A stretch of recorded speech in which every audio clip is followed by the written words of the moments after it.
All right, today I want to talk about Hunterworks' brand new U10 Pro, Moto U10 Pro belt. All right, we made a short about it. I thought I covered most of it. There's still some questions, so I want to give a longer video, and I might as well tell you this, 7 or 8 minute long video.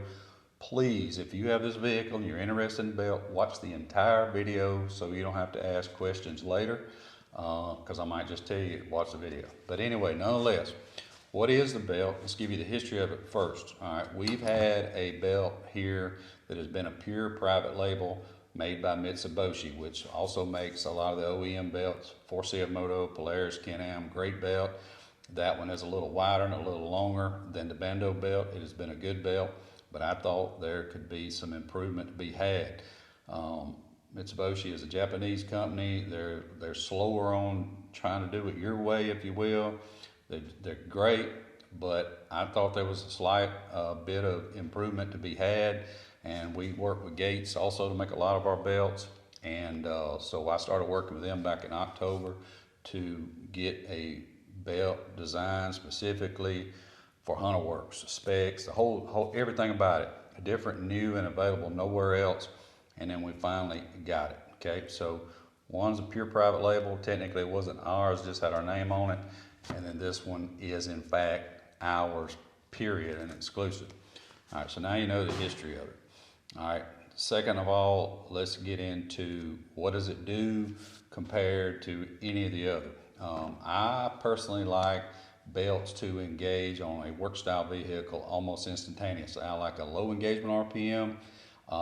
We got it down to around 1600, touch the gas, and you're moving. How do we accomplish that? We made it wider than the Mitsubishi, which was wider than the Bando. So wider, longer, wider, longer. But don't get, too wrapped around the long part, because the belt acts the same way as the Bando one does when you widen it and lengthen it. It'll run in essentially the same place, and it doesn't cause you a problem. You can't just arbitrarily lengthen or shorten a belt without changing the width, but you can widen it and lengthen it and get it to run in the same place. On that, you're just going to have to trust me when I tell you, painstakingly done, the dimensions are right, and you're going to love it. Okay, so low engagement, and then second of all, the slight shift RPM is right around the same as the other two belts, so we're good there. On cruising RPM, I think I averaged around 500 RPM or so. Lower cruising RPM around 35, and about 500 RPM at top speed. So that's going to get some RPM down, less noise in the cab for the cab models. That is absolutely a plus. Then another thing is temperature. And we're going to talk about shims, so don't leave till we talk about shimming this thing. So temperature, this belt runs on average 30 to 45 degrees cooler than either of the other belts. How is that possible, or why? For two reasons, actually. We made it thinner, top to bottom. Now, not the meat part where the work is done, but top to bottom. And that allows the belt to cool better. And then we changed the way that we cut them. But before I get to the cutting part, we have an extremely high performance compound that can handle the load, can handle the heat, and that's why we're able to make it thinner and still handle the same load that a thicker belt does. Okay, cutting belts. Belts, as a general rule, are made in a long tube, cut down to a width, say a half inch wider than this, straight cut, and then go to a machine that has what looks like two pizza cutters on and comes in and cut them. That's how every belt that is made in the United States and most overseas are done.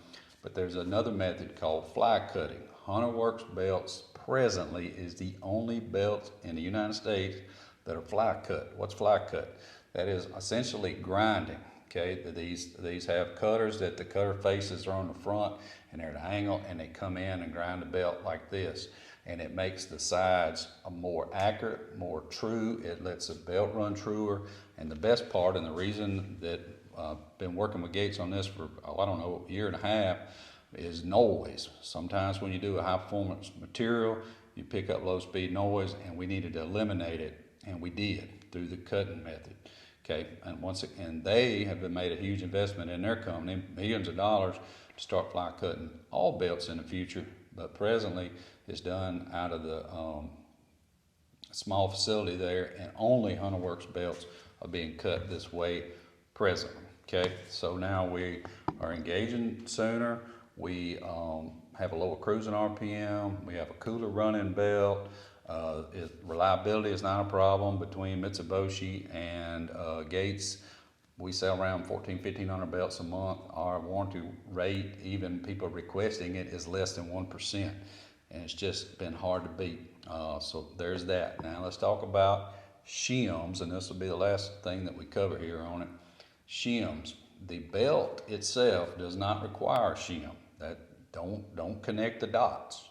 You know, we made that mistake a long time ago on Polaris razors and over travel, and we don't want to make that mistake again, because people thought you had to have a washer to run our belt, and that just wasn't the case. It was an over travel issue with the clutch. But anyway, getting back to CF Moto, with the Bando belt in there, it's narrow, and if it is out of alignment, left or right, but not touching either side, you won't know that you have an alignment issue until you get what I would call a properly dimensioned belt. We ran into this with our Mitsubishi belt, and then we certainly gonna run into it with this too.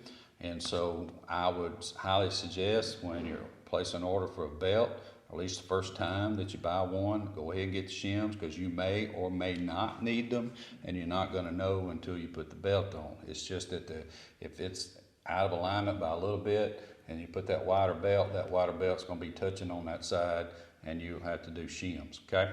So go ahead and get the shims, but just remember, the shims are not directly connected to the belt. It is an alignment, potential alignment issue.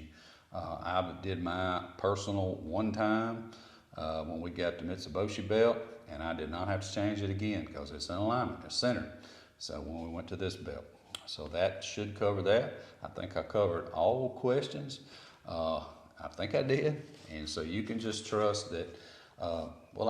Price, I forgot about price. $20 cheaper than our other one. Why is that? Because it's not made in Japan, it's made here in the United States. We don't have to pay travel expense or tariffs. So now we have what I would consider the best belt on the planet, made with most premium materials that can be had today at a less price than any other aftermarket belt presently, and way less than the OEM. So once again, we appreciate you guys, and we hope this is a final belt for a long time, until maybe some new compounds or something come out, because we're always looking for ways to improve things. I thought about something this morning. Henry Ford thought the T model was the most advanced vehicle ever, and it was at the time. It mean he didn't need to change the model, and that's the same with us. As things need to be changed, we'll change them, because we always want to be the best on the planet as far as belts is concerned. Got any questions that I didn't answer? This long video, Todd at Hunterworks.com. Thanks.